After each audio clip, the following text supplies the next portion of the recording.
നമസ്കാരം. ശ്രീലങ്കൻ തലസ്ഥാനമായ കൊളംബോയിൽ കഴിഞ്ഞ ദിവസമുണ്ടായ സ്ഫോടനത്തിൽ മരണസംഖ്യ 359 ആയിരിക്കുന്നു. സെന്റ് സെബാസ്റ്റ്യൻ പള്ളിയിൽ കയറിയ ചാവേറിന്റെ കൂടുതൽ വിവരങ്ങളാണ് ഇപ്പോൾ പുറത്തുവരുന്നത്.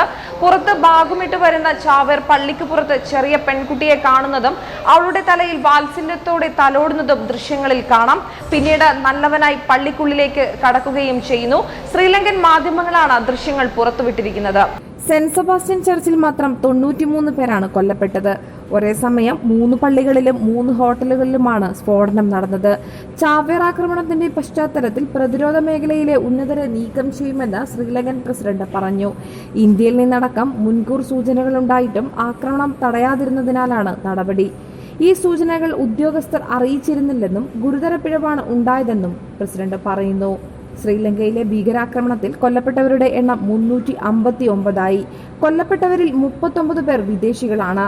സംഭവവുമായി ബന്ധപ്പെട്ട് 18 പേർ പിടിയിലായി.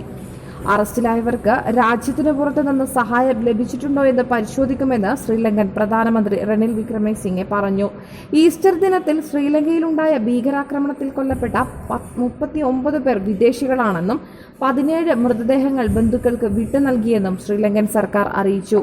നാഷണൽ തൗഹീദ് ജമാഅത്ത് എന്ന സംഘടനയുമായി ബന്ധമുള്ള 40 ശ്രീലങ്കൻ പൗരന്മാർക്ക് പുറമെ 18 പേരെ കൂടി പോലീസ് ഇന്ന് അറസ്റ്റ് ചെയ്തു. രാജ്യത്തിന് പുറത്ത് പരിശീലനം ലഭിച്ചവരാണ് സ്ഫോടനത്തിന് പിന്നിലെന്നും സ്ഫോടനത്തിന് പിന്നിൽ IS ഉണ്ടെങ്കിൽ അത് പരിശോധിക്കുമെന്നും പ്രധാനമന്ത്രി റനിൽ വിക്രമസിംഗെ പറഞ്ഞു. ന്യൂസിലാൻഡിൽ മുസ്ലിം പള്ളിയിൽ ക്രിസ്ത്യൻ തീവ്രവാദി നടത്തിയ കൂട്ടക്കൊലയ്ക്ക് പ്രതികാരമായാണ് ശ്രീലങ്കയിൽ ക്രിസ്ത്യൻ പള്ളികൾ ഈസ്റ്റർ പ്രാർത്ഥനയ്ക്കിടയിൽ ബോംബാക്രമണം നടന്നതെന്ന് ശ്രീലങ്കൻ ആഭ്യന്തരമന്ത്രി റുവാൻ വിജയവർധനെ പറയുന്നു.